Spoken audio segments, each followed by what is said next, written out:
वो सशक्त है, समृद्ध है, समर्थ है, वो निडर है, आत्मनिर्भर है। वो नारी है, नारी शक्ति। संसद से लेके सरहद तक नारी शक्ति एक अहम भूमिका निभा रही है और आज कार्यक्रम में हम इसी भूमिका पर, नारी के इसी जज्बे पर बात करने वाले हैं।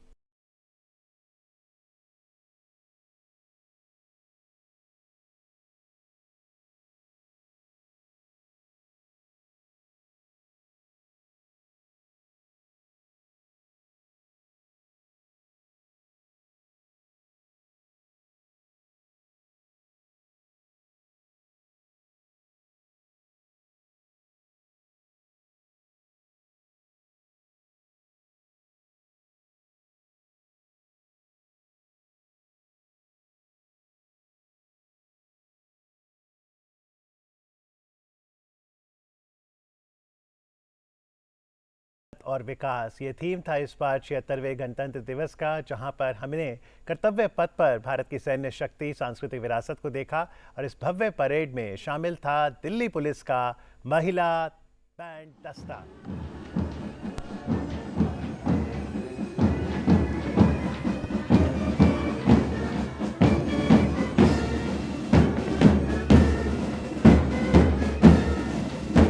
ग्रैंड मास्टर रोइंग गुनाव केसे की अगुवाई में दिल्ली पुलिस का महिला बैंड दस्ता दिल्ली पुलिस गीत की धुन बजाता हुआ सलामी मंच के सामने। ये बैंड दस्ता दूसरी बार गणतंत्र दिवस परेड में।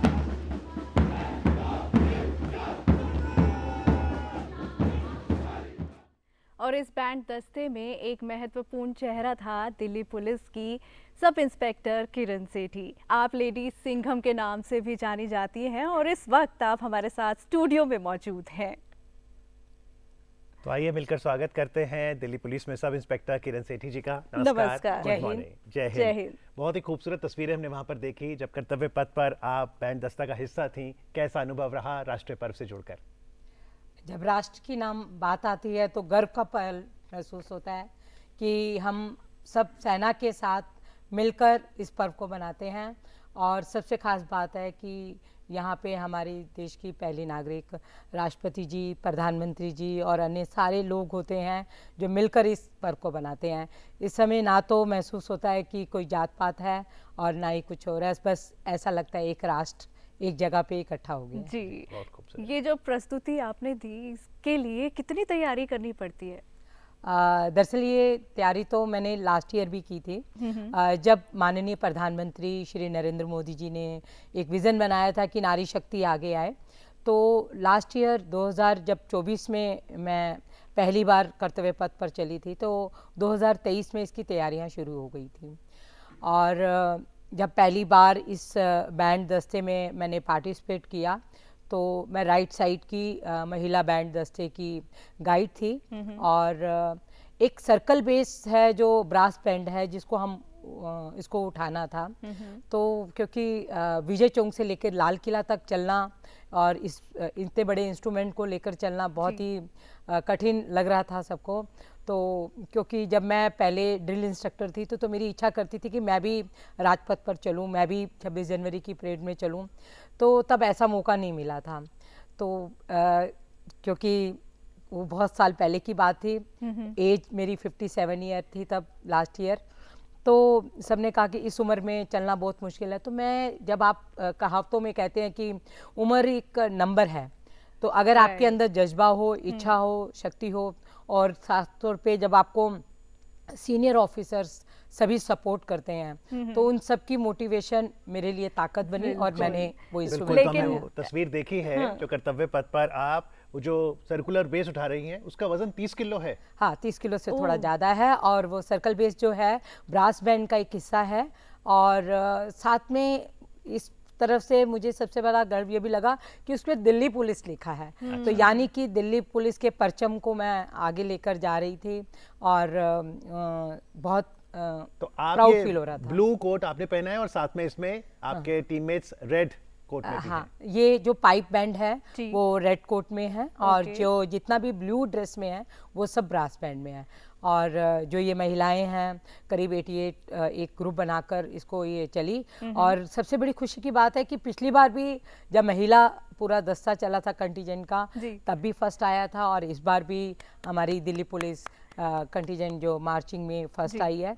तो फर्स्ट आना तो एक गर्व की बात है ही है। सबसे बड़ी बात है कि हम सेना के साथ चल रहे हैं। जब राष्ट्रपति हमारे कर्तव्य पथ पर चलने पर सबको सैल्यूट कर रही हैं और हमारे सैल्यूट को भी स्वीकार कर रही हैं, तो उस समय बहुत प्राउड फील होता है कि हम अपने देश के एक हिस्से में काम कर रहे हैं। और ख़ास तौर पे मुझे तब बहुत अच्छा लगता है कि हम महिलाओं को देखकर, जो वो महिलाएं अपने घरों में दबकर बैठी हैं या उनको कभी लगता है कि हम क्या करेंगे, हमारे लिए मुश्किल है सब, तो जब वो हमें देखेंगे तो उनका भी दिल करेगा कि हमें इस तरह जाना है। अगर वो नहीं जा पाए तो वो अपने बच्चों को इस तरह से आगे बढ़ने के लिए मोटिवेट करेंगे। जी बिल्कुल, आपकी इस उपलब्धि के लिए, इस जज्बे के लिए आपको तहे दिल से हम आपको कॉन्ग्रेचुलेट करते हैं। जी शुक्रिया। और जैसा आपने कहा कि age is just a number, तो आई मस्ट से आपको देखकर लगता नहीं कि जो आपने एज बताई वो आपकी एक्चुअल एज है। आप बहुत फिट एंड फाइन लगती हैं। तो दिल्ली पुलिस में आप हैं और जब सर्विस के दौरान अपने आप को फिट रखना बेहद ज़रूरी होता है, तो यहाँ पर ये ज़रूर मैं जानना चाहूँगी कि क्या स्केड्यूल रहता है अपनी फिटनेस के लिए? क्योंकि मैं स्पोर्ट्स में रही हूँ और मैंने जूडो, कराटे और ताइक्वांडो की पूरी प्रॉपरली शिक्षा ली है, और मैं अब तक 10 लाख से ऊपर लड़कियों को सेल्फ डिफेंस की ट्रेनिंग दे चुकी हूँ, जिसमें दिव्यांग बच्चे और लड़कियाँ हैं जो मुख बधिर हैं या मानसिक और शारीरिक रूप से कमज़ोर हैं, और जो नेत्रहीन बच्चियां हैं, उन सबको मैं सेल्फ डिफेंस की ट्रेनिंग देती हूं। और महिलाओं को, सीनियर सिटीजन को अपने दिल्ली पुलिस की तरफ से हम ट्रेनिंग देते हैं। इस समय क्योंकि मैं दिल्ली के एक ऐसे सेंसिटिव इलाके में पोस्टेड हूँ, मैं दिल्ली पुलिस की पहली महिला पुलिस चौकी जो है शरदानंद मार्ग, जिसे जीबी रोड के नाम से जाना जाता है, मैं उसकी इंचार्ज हूँ। और मैं बहुत शुक्रगुजार हूँ कि हमारे माननीय जो पुलिस कमिश्नर श्री संजय अरोड़ा जी, हमारे जॉइंट सीपी परमादित्य साहब, हमारे स्पेशल सीपी रविंदर यादव साहब और मेरे खास तौर पे डीसीपी हर्षवर्धन साहब, उन्होंने हमें हमेशा मोटिवेट किया है। और इस जगह पे हमने कई नाबालिग लड़कियों को निकालकर वापस समाज के साथ, उनके घरों के साथ जोड़ा है। तो किरण जी, इस समय अगर डीडी मॉर्निंग शो देश की कोई बेटी देख रही है और वो चाहती है कि दिल्ली पुलिस या पुलिस सेवाओं से जुड़े, तो पहला कदम क्या हो और वो पराक्रम का जज्बा कैसे आए? जी बिल्कुल, पहली बात है, लड़कियों को कभी भी कमज़ोर नहीं समझना चाहिए कि हम कमज़ोर हैं। हम वही एक काम कर सकते हैं जो एक पुरुष कर सकता है। अगर आप दिल्ली पुलिस में आना चाहते हैं तो दिल्ली पुलिस की जो पहली भर्तियां हैं उनके नियमों और निर्देशों को पढ़ें, और कम से कम 12वीं पास होना ज़रूरी है। और ख़ास तौर पे अगर आप स्पोर्ट्स में हैं और व्हीकल चलाना जानती हैं तो आपको जरूर उसमें लिया जाएगा। आपने व्हीकल चलाने की बात की, कर्तव्य पथ पर इस बार तो हमने देखा जब मोटरसाइकिल राइडर बैंड आए तो उसमें हमने महिलाओं को देखा लैडर सैल्यूट करते हुए।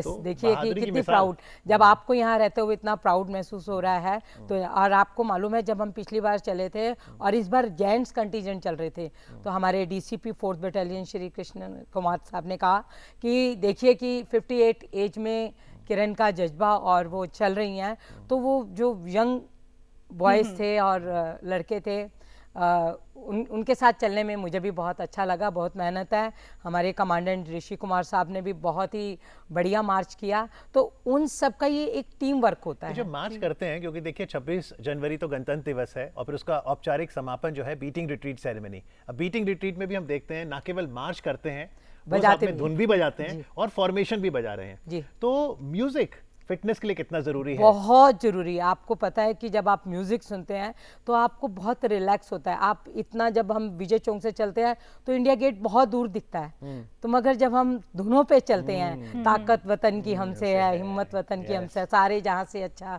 हिंदुस्तान हमारा, भारतीय की जो हमारी सेना की धुन बजती है, तो उन गीतों में पता ही नहीं चलता कि कब सैल्यूटिंग बेस पे आ गए और कब हम इंडिया गेट पार करके, कब हम आईटीओ से होते हुए लाल किला पहुंच गए। तो ये धुनें बहुत ज़्यादा आपको मोटिवेट भी करती हैं, रिलैक्स भी करती हैं, और संगीत हमारे जीवन में एक फिटनेस का बहुत बड़ा अंग है।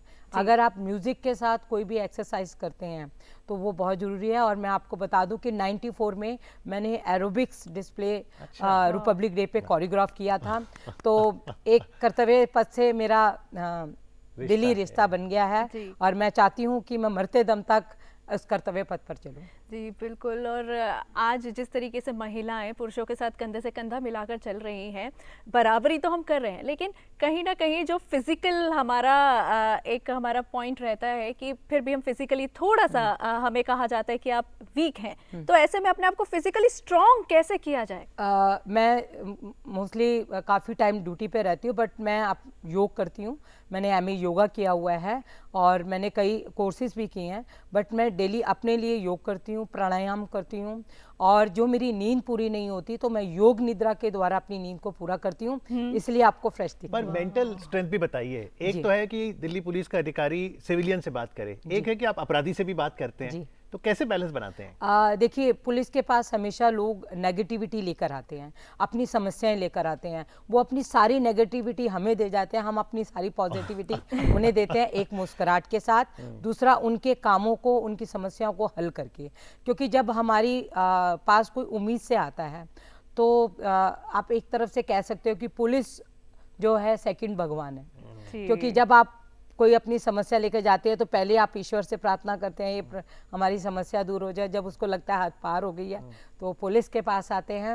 इसलिए हम कहते हैं कि 112 नंबर को इस्तेमाल करें और जो साइबर क्राइम हो रहा है 1930 को भी इस्तेमाल करें। साइबर क्राइम की आपने बात करी, 1930 पे आप रिपोर्ट करिए, अदरवाइज 112 112। जी, जैसे आपने कहा कोई उम्र नहीं सीखने की, तो क्या डिजिटल जो टेक्नोलॉजीज आ रही हैं उसको भी पुलिस के कर्मी अपना रहे हैं? जी बिल्कुल, पुलिस कर्मी भी अपना रहे हैं और पुलिस जागरूकता अभियान भी चलाती है जिससे पब्लिक सेफ रहे। तो जब पब्लिक हमारे पास आती है तो वो परेशानी हालत में आती है, उनकी समस्याओं को हम सुनते हैं। और अगर कोई महिला या बच्ची भी अगर हमारे पास कोई समस्या लेकर आती है तो हम बता दें कि दिल्ली पुलिस में हर पुलिस स्टेशन में बच्चों के लिए और महिलाओं के लिए एक अलग से कमरा है जहाँ से उनकी सुनवाई होती है, उनकी काउंसलिंग होती है और उनको ये विश्वास दिलाया जाता है कि हम आपकी पूरी मदद कर रहे हैं। क्योंकि नेचुरल है कि जब वो आते हैं तब उनके पास समस्याओं का बोझ होता है, तब वो नहीं समझ पाते कि हमारी मदद हो रही है। नहीं, जब उन्हें लास्ट में लगता है कि हाँ हमारी मदद हुई और हमें न्याय मिला, इसीलिए अब जो नया लॉ लागू हुआ है 1 जुलाई 2024 से, उसमें महिलाओं और बच्चों की समस्याओं को सबसे ऊपर लिया जी। जब क्रिकेट में एक बॉलर 3 विकेट लेता है लगातार तो कहते हैं हैट्रिक। तो 2024 2025 अब मैं 2026 के लिए भी तैयारी करूंगी। विश यू हैप्पी हैट्रिक और आशा करते हैं कि आपकी जो बहादुरी की किरणें हैं वो हम सभी को प्रेरित करती रहेंगी राष्ट्र निर्माण के लिए। क्योंकि कहते हैं फिट है तो हिट है। Thank you very much Kiran Sethi ji. Thank you very much. जय हिंद। जय हिंद। जय हिंद।